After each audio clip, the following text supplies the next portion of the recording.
teaching about missions to an already on a mission church. And so that is exciting, and the things that you guys are doing is fantastic. I hope and pray that just my words and the words that God speaks through me will encourage you and then help you along the way to even work harder at this. So thank you for inviting me. Like Brian said, I've done a lot of things, and was a youth pastor at a church in Cedar Falls for a lot of years, and have met some of you people along the way, and then God led me into politics, and now I'm working for a missional advocacy group called Inspired Life. And so one of my joys when I was in youth ministry was doing mission trips, and we specifically use missions in our strategy of youth ministry to reach out to our kids that came to our events.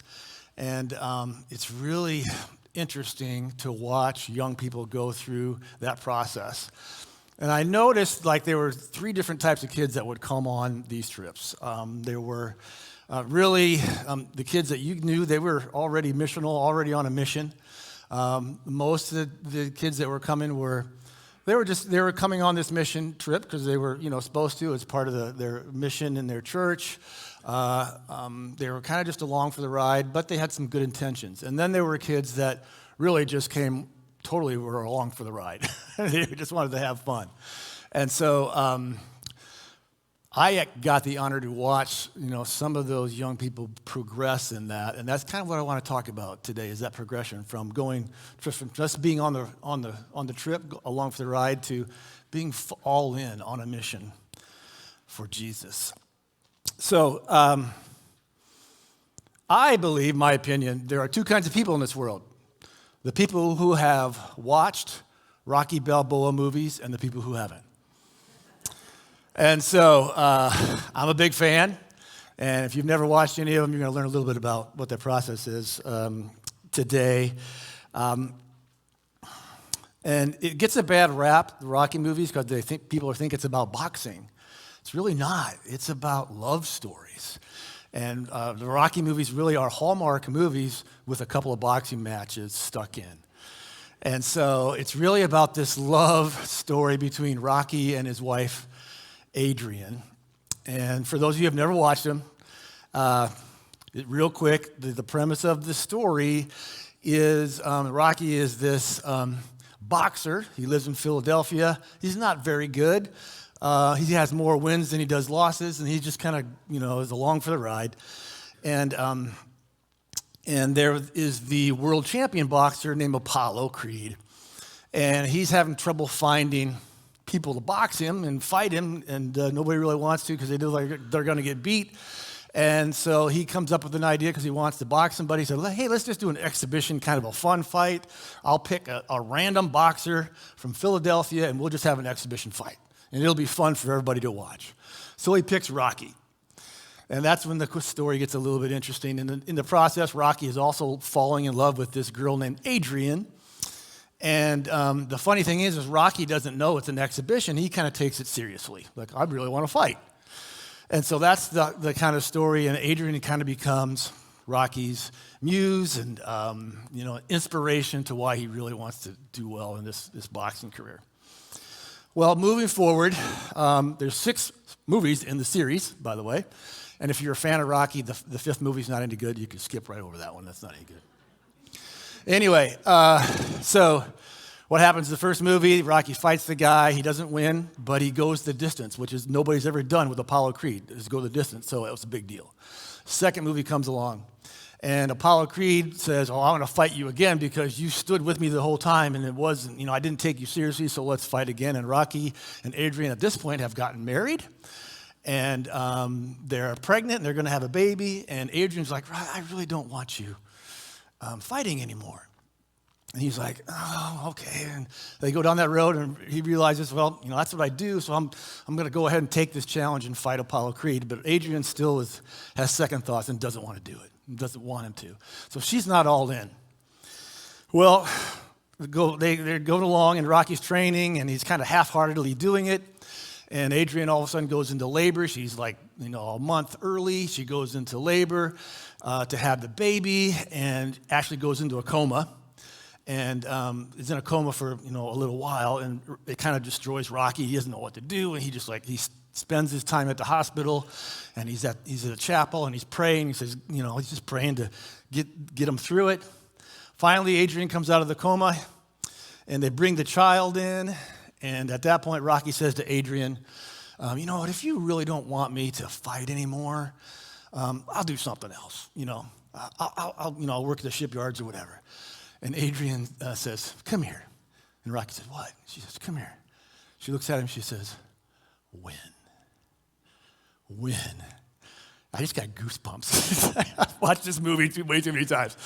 At that moment, his whole countenance changes. The whole theme of the movie changes. And he just goes on to this rampage of training because he's inspired by his wife. He's inspired to actually do this, and he is on a mission, and the whole thing changes. And it's really kind of cool to watch. And so he ends up winning that fight, by the way. But the process of going from just along for the ride to being on a mission is something internally that God wants us to just, own and be part of and really get excited about. And so missions is something that we're talking about, and the followers of Jesus, a lot of them, I think, were on some of those same journeys, but some of them, you could tell, were on a mission. I want to read from Acts 20, 28 through 35, and Paul wrote this. He says, keep watch over yourselves and all the flock of which the Holy Spirit has made you overseers. Be shepherds of the church of God, which he bought with his own blood. I know that after I leave, savage wolves will come in among you and will not spare the flock. Even from among your own number, men will arise and distort the truth in order to draw away disciples after them. Man, that's happening in our world today right now, isn't it? So be on guard. Remember, for 3 years I never stopped warning each of you night and day with tears. Now I commit to you, God, and to the word of his grace, which can build you up and give you an inheritance among all those who are sanctified. I have not coveted anyone's silver or gold or clothing. You yourselves know that these hands of mine have supplied my own needs and the needs of my companions. Paul's kind of explaining what it's like to be a missionary. In everything I did, I showed you that by this kind of work, hard work, we must help the weak, remembering the words that Lord Jesus himself said to us. It's more blessed to give than to receive. It's more blessed to give than to receive. And those of us who have been on missions and see that know what it's like to be giving, and that it is more blessed to give than to receive. So, again, I've been on a lot of different journeys that God's put me on. I've been in business and youth ministry and politics, artist and event management, worked for a think tank, and now I'm working for an advocacy group. And I've done missions in Africa and South America and really almost every major city in the country. I've done a lot of inner city missions. And again, I want to talk about, the types of people that are going and the types of people that all of us are on this journey of becoming on a mission together. You're either on the mission or you're like just attending this mission trip or being on it, got good intentions, you want to follow what God's doing. Or you're just along for the ride. And it's really exciting to watch people progress from being along for the ride to being on a mission. One story, we did an inner city mission 1 year in San Francisco. And we worked with a group called Youth with a Mission. You might have heard of that organization before. Worldwide, and they've got places all over the world where they're working with teenagers and showing them how to do missions. Well, I'll never forget, we had high school kids along that year. A young girl in high school, I can't even remember her name. Sorry about that. I wish I could find her and what she's doing now. But we were doing inner city hot cocoa ministry in the inner city of San Francisco. And it was hard. We were doing it at nighttime. And it was cold that year in San Francisco. But I'll never forget this young girl who I think was just along for the ride with good intentions, but I saw her move that night. And so we were giving out hot cocoa, and a man came up who was homeless, and he was handicapped and didn't have use of his hands. And so I saw this young girl holding the cocoa and would help him drink it. Well, if you've ever tried to do that with somebody, that's not the easiest thing to do. But she was doing it, and all of a sudden, this man, I don't know if he got too much, but he kind of regurgitated the hot cocoa up, and it went totally all over this young girl. And at that moment, I was like amazed because it didn't even faze her. She didn't even stop to like worry about how hot the cocoa was. She just kept right on helping this man drink his cocoa. And I saw her go from just being along for the ride to like being on this mission. I don't know what happened to her heart, but she was working through the pain and the suffering of her own self to be on this mission for Jesus. And so that was exciting for me. And so that's one of the reasons I think churches like you guys do it and other churches to get people on missions is to help them move, from just being along the ride to being on missions. I looked up, what are synonyms for being on a mission? The words that came up were assignment, errand, pursuit, business, goal, quest, a job, a task, a charge, operations, undertakings, commission, vocation, a duty, a purpose, and a word we like to use in church, a calling. A calling. And so it's interesting to watch people who are on a mission, who have this calling, and you kind of want to be around those people because they're just so focused. Athletes that we see in our lives, some of them, you run into some of them and they are on a mission. They're so focused and it's exciting to be around them. This young girl from the University of Iowa, Caitlin Clark, seems to be on a mission right now.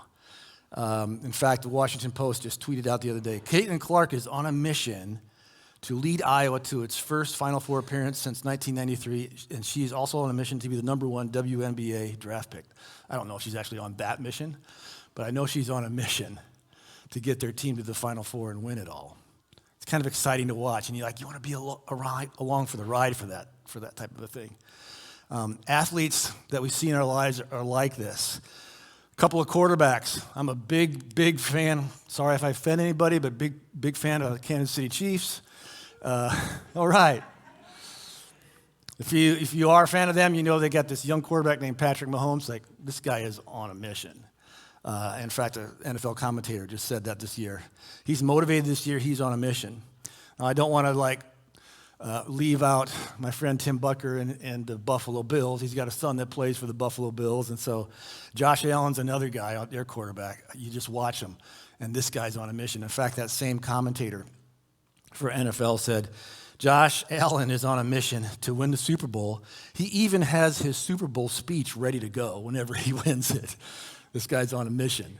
So it's exciting to be around people who are on a mission and to watch that and just to be part of the whole thing. I love actually being on a mission. And to me, it's like climbing a mountain. We've done many youth trips out to Colorado. I was talking to people even before this that were on some of the mountain climbing expeditions that we've done.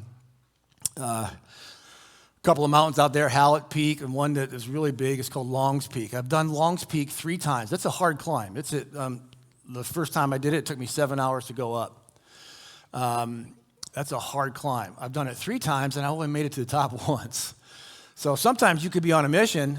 You might not make your goal, but it's still challenging, and it's still fun, and it's still exciting, and something about being on that mission.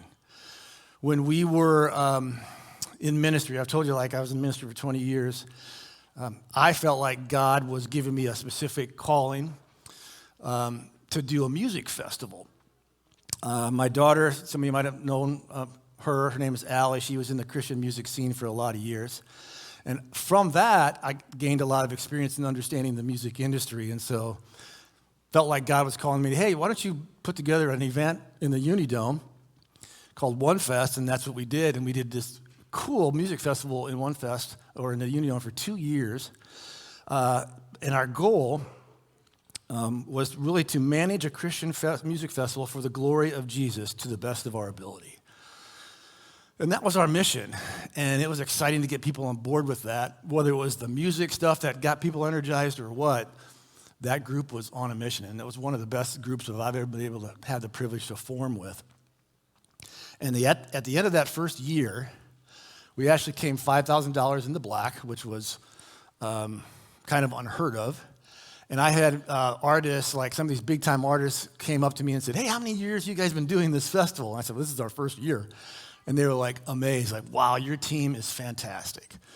And it's because this team was on this mission to do what we decided to do. And it was pretty exciting. And so being on a mission like that, Jesus uses our hearts and our ideas to like get more people on this mission. God called me into politics, Brian said. And it was a strange, very strange place to go for somebody on a mission for Christ. But I was convinced that he did it to me, and he asked me to do that. And so I decided to really, I'm not sure where God's going with this, but I decided to have a mission statement for my first campaign. It was run the best campaigns, work as hard as we could to win this thing. And so I myself, and this, when I look back at this, I'm a little bit amazed that God put me on this mission, but I knocked on 22,000 doors personally that first campaign. And if you do the math, like that's a crazy amount of doors, because I was convinced that that's the way to win this thing. We had volunteers that were well over 50 to 60,000 doors that we knocked on. And it was a neat mission to be on, and it was exciting along the way. Interesting thing is we didn't win that first campaign, and but we were recognized as probably the best run campaign in the state that year, and we lost by, this gets me again too, we lost that first campaign by 22 votes out of 32,000 cast, so that was rough. But God inspired me, like the next year, came back and ran for a House seat, and we won, and that launched me into this mission of being at the Capitol. And if you've ever been down there at the Capitol building, it's a cool place, but it's also an ugly place. There's a lot of stuff going on in there and a lot of people not on our side. And so it can be rough sometimes. And I went into that thinking, this has got to be my mission. I have to handle this job like it's my missionary field. And that's what I did. And so I hope our team, myself and our team, influenced people down there. And it was good. And so, in fact, one of my personal side missions is the issue of life. And I still do this. I walk around wherever I go with a 12-week replica of a baby in my pocket. And I did that during campaigns, and I did it when I'm down at the Capitol. And there were times when I would get into discussions from people on the other side, and I would pull that out, and they were, like, whoa, that's weird. But it gave me an opportunity to talk about this is why I believe what I believe. And you wouldn't believe how many times I got a chance to actually talk about that while I was down there. And so if you're looking at politicians and who to vote for, I'd encourage you to find politicians that are on a mission for Jesus, and pray for them and guide them and help them along the way, because we need more people like that at the Capitol building. So it was fun and exciting, and I felt like we did some really good influencing of people down there. And being on a mission is something you got to continue to just go back to the roots, go back to what Jesus is saying to you. And I think about the Apostle Paul. I mean, this was a guy who was a very missional guy even before Jesus called him. In fact, if you know Paul's story, his mission before Jesus confronted him was really eradicating the faith and eradicating Christians. And I can imagine Jesus going, I got to get this guy on my team. He's good. And that's what he did. So Jesus confronted Paul directly in his life, blinded him for a while, and said, I got to get you on my team, which he did. And then Paul, we all know the ministry that he had and wrote a good portion of the New Testament. One of my favorites is 1 Corinthians 9, and where Paul starts to talk about what it takes to be missional. He starts talking about what things you have to do to be on this mission. So verse 19 says this, and I don't have this up because we didn't get a chance to put it out there. Though I am free and belong to no one, I have made myself a slave to everyone to win as many as possible.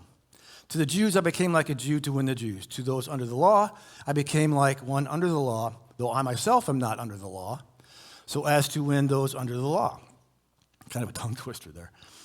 To those not having the law, I became like one not having the law, though I am not free from God's law, but am under Christ's law.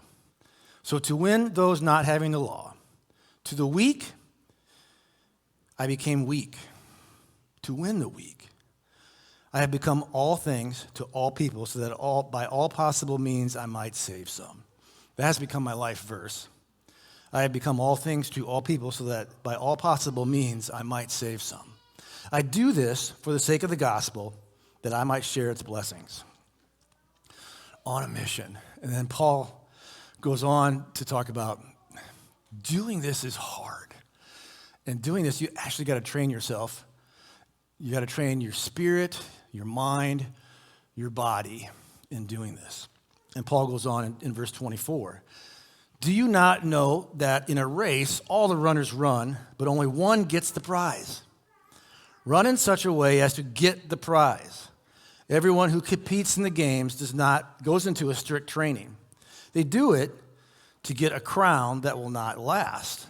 But we do it to get a crown that will last forever. Therefore, I do not run like something running aimlessly. I do not fight like a boxer beating the air. No, I strike a blow to my body and make it my slave, so that after I have preached to others, I myself will not be disqualified for the prize. So I think about Paul and just the fact that he's just spelling out what it takes to be on this mission for Jesus. I think about these athletes that we watch and the hard work that they go through to be on this mission. And God's calling us to be on this mission. And it doesn't mean we have to be these, pro athletes, but we're on this mission to train our body, to train our mind, to get into the Word and understand that, so that we can have the chance to maybe confront somebody or talk to somebody to bring them closer to Jesus. Jesus himself, obviously, probably the ultimate missional person, was on a mission. In John 3:16, of course, we all know this one. For God so loved the world that he gave his one and only Son, that whoever believes in him shall not perish but have eternal life. For God did not send his Son into the world to condemn the world, but to save the world through him.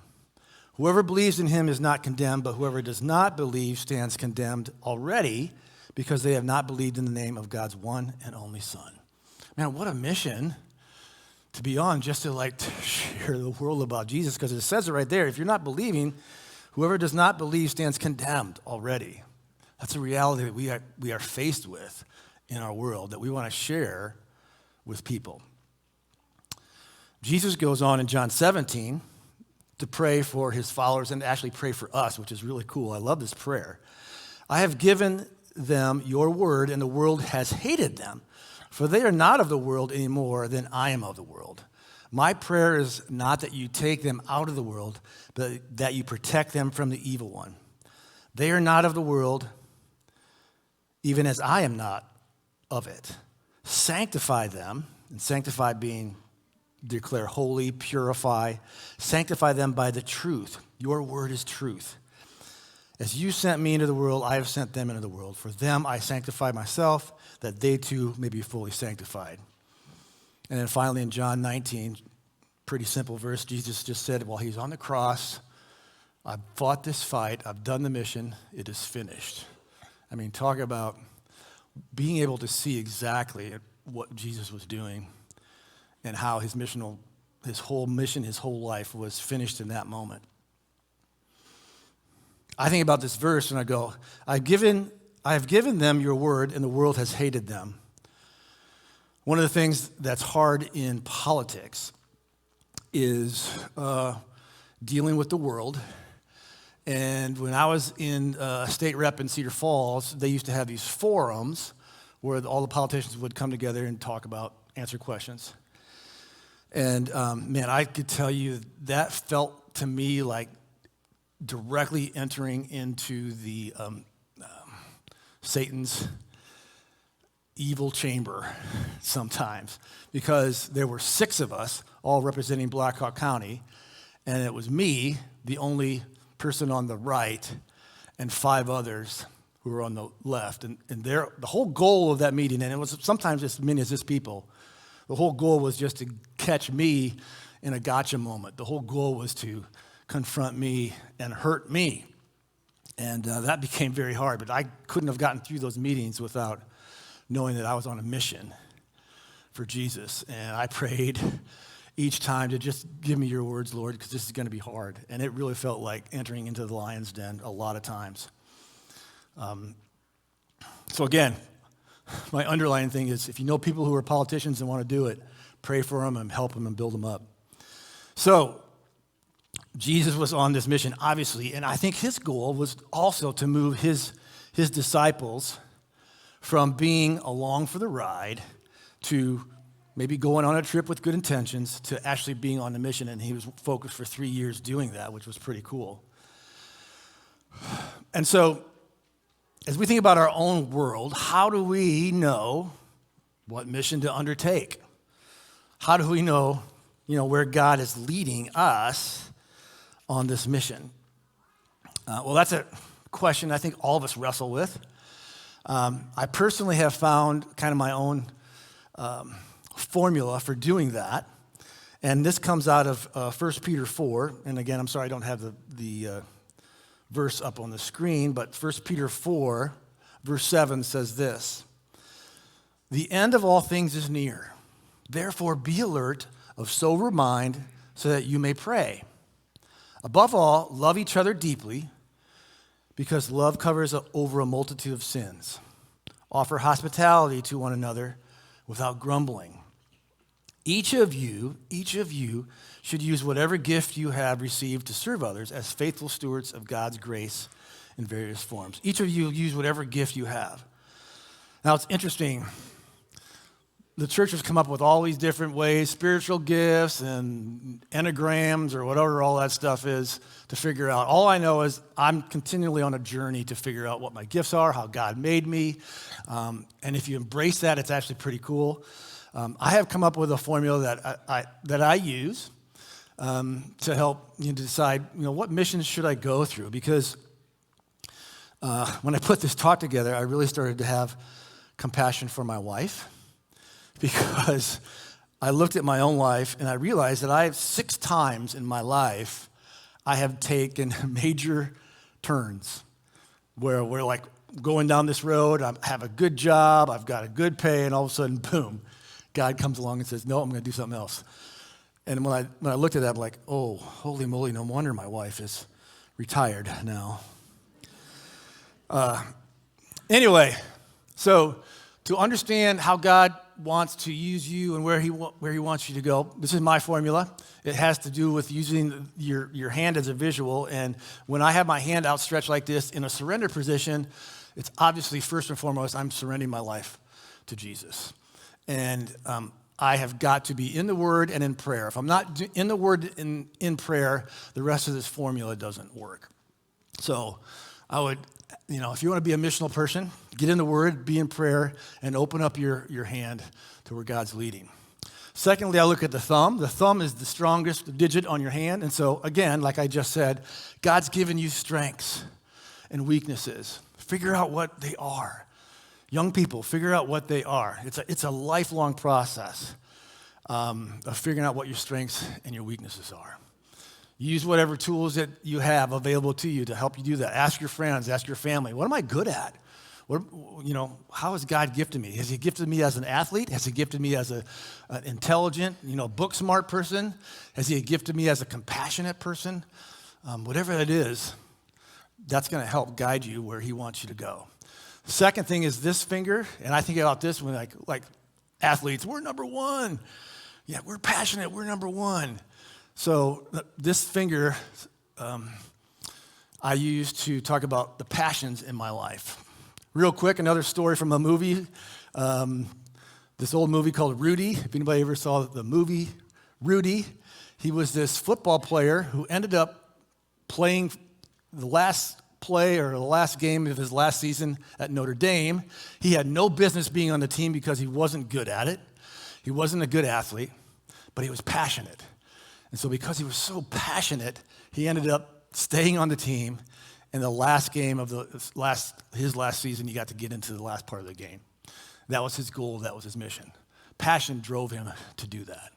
So the middle finger is one I want to share like that, and it's the tallest one typically.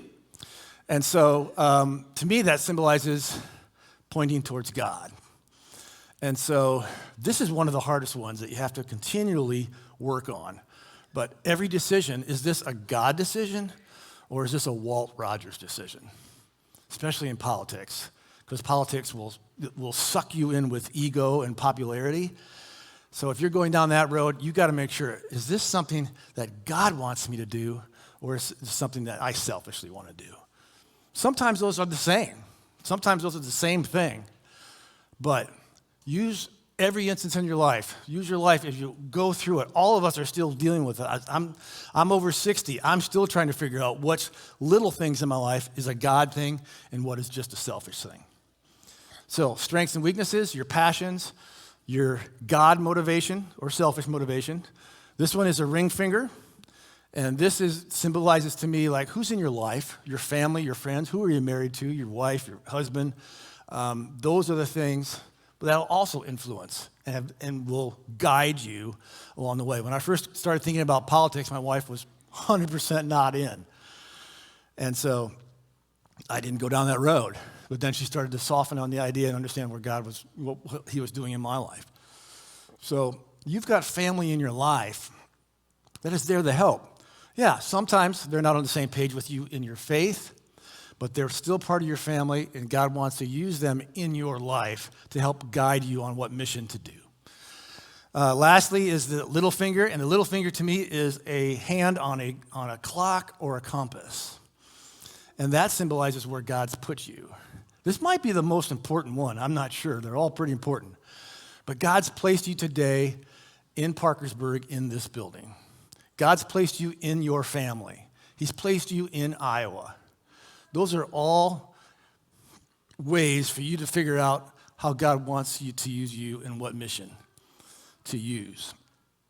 And so one mission that God got me on in the early days is I was out in Colorado, and we were singing for this thing called Rocky Mountain High, and just so happens this guy from Nashville was there visiting, and my daughter was along, and he noticed her, and he said, "Hey, she's a pretty good singer.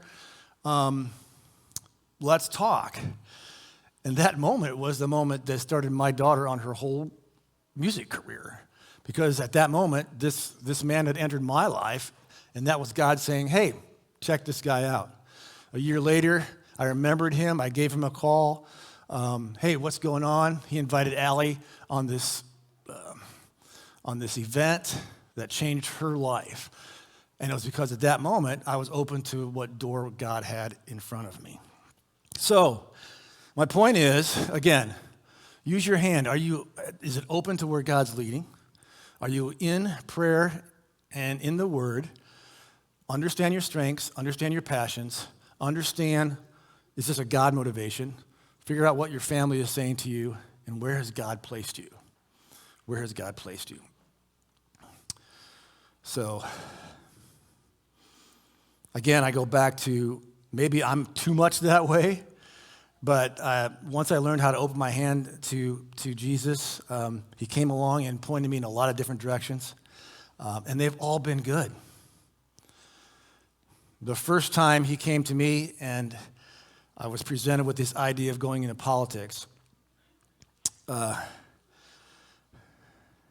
weighed all of those factors. My strengths, I'm passionate about it. I'm passionate about telling people about the truth. I think God wants me to do this. My wife's finally on board. He's placed me here. And so I made this decision to do it, but it was really a scary one. It was really probably the most scary one in my life because I was working as a youth pastor, working for Orchard Hill in Cedar Falls, and it was a good job. I mean, we were doing some really great things. And actually, I was paid pretty decently for a youth pastor. If Zach's in here, you need to pay Zach well. Anyway, so it was a great job. I loved it. But like God came to me in all of these ways, put people in my life. He didn't speak verbally to me, but he put all these things in my life and said, I want you down this path. And so I said, okay, I'm going to do it, but I don't know how financially we're going to make this. I don't. I mean, I was at that point, again, a good job. My wife had a job, but we had debt. We had the whole process. Lord, I don't know how I'm going to do this, but I'm stepping out in faith on this one. 2 weeks into that, I left Orchard Hill Church, started my campaign. I get a call from a young guy. His name's John.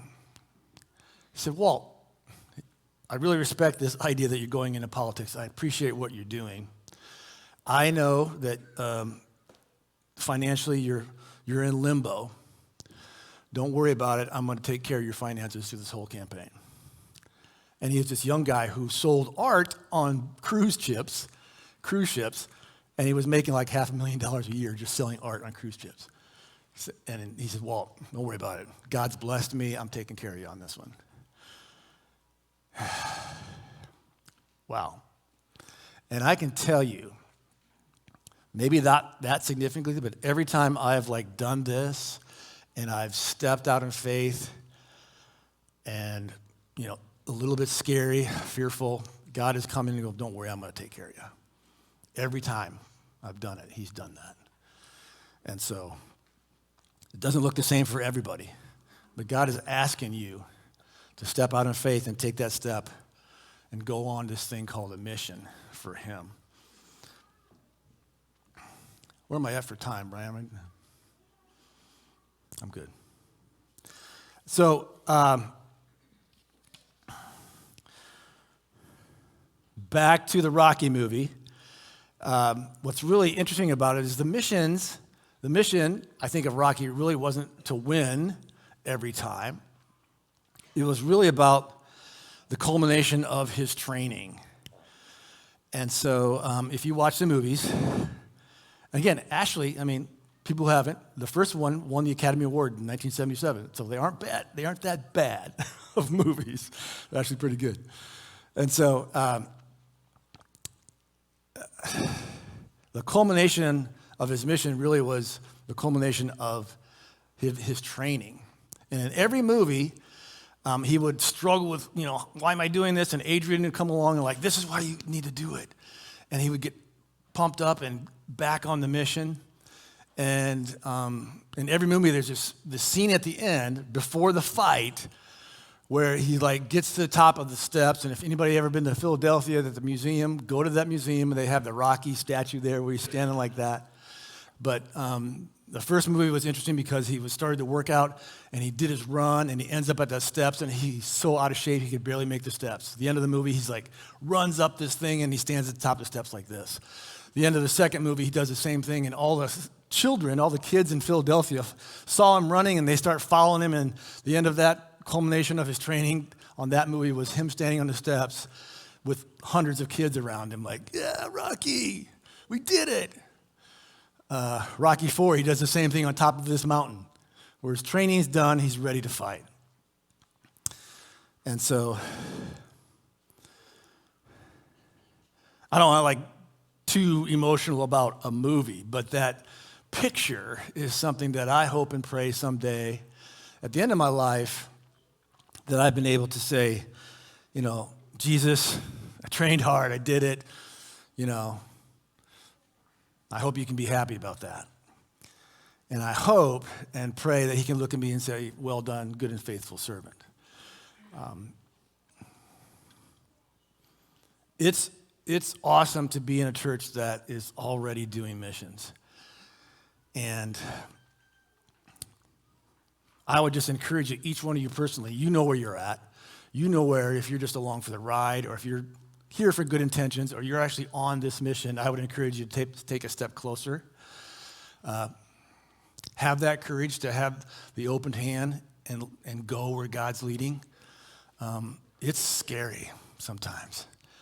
It's scary because like God's confronted you with things, or hey, should I be on this? Or this group's come to you and said, hey, you want to be part of this mission? Do you want to be part of this mission? Put it through the filter, make sure it fits all those things. And then I would encourage you to take that step of faith and step out and do it, because being on a mission, there's nothing like it. And at the end of our lives, we can say to Jesus, we did it. We did it. Thank you, Lord, for being alongside of us along the whole way. So let me pray, and I think I should invite the band back up, right, Brian, as I pray? Okay. Father, thank you so much for just giving us gifts, talents, passions.